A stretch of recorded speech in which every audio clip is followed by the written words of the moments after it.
मन की आवाज़ में।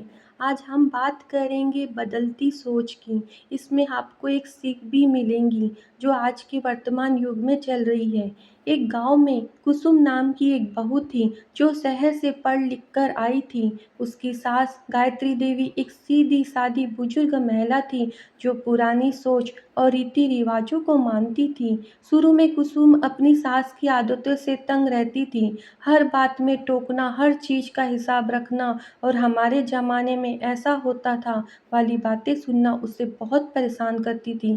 धीरे-धीरे झगड़े बढ़ते गए। कुसुम को लगता था कि उसकी आज़ादी छीन रही है।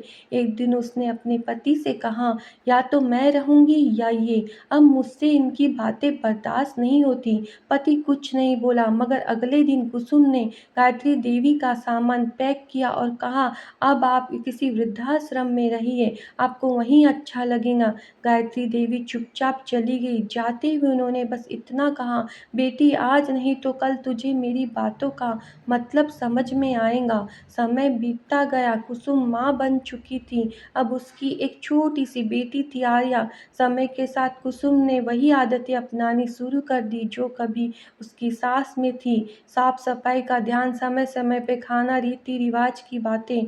एक दिन आर्या ने तंग होकर कुसुम से कहा, मम्मी आप तो बस दादी की तरह बोलती है, जब मैं बड़ी हो जाऊंगी ना तो आपको भी अपने घर से निकाल दूंगी। यह सुनकर कुसुम की आंखें भर आई। उसे गायत्री देवी की वो बात याद आई, आज नहीं तो कल तुझे मेरी बातों का मतलब समझ आएगा।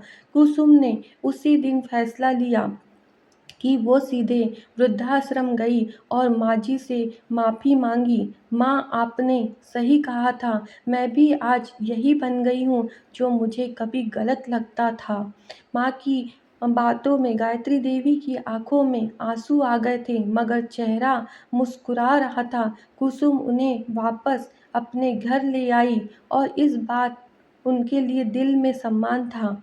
इससे हमें यही सीख मिलती है कि जो हमें जीवन में हम जिनकी बातें नहीं समझते हैं, वक्त एक दिन हमें वही समझा देता है। बुजुर्गों की बातें अनुभव से आती है। हमें उनके साथ प्रेम और सम्मान से पेश आना चाहिए क्योंकि आज वो हमारी बुजुर्ग है।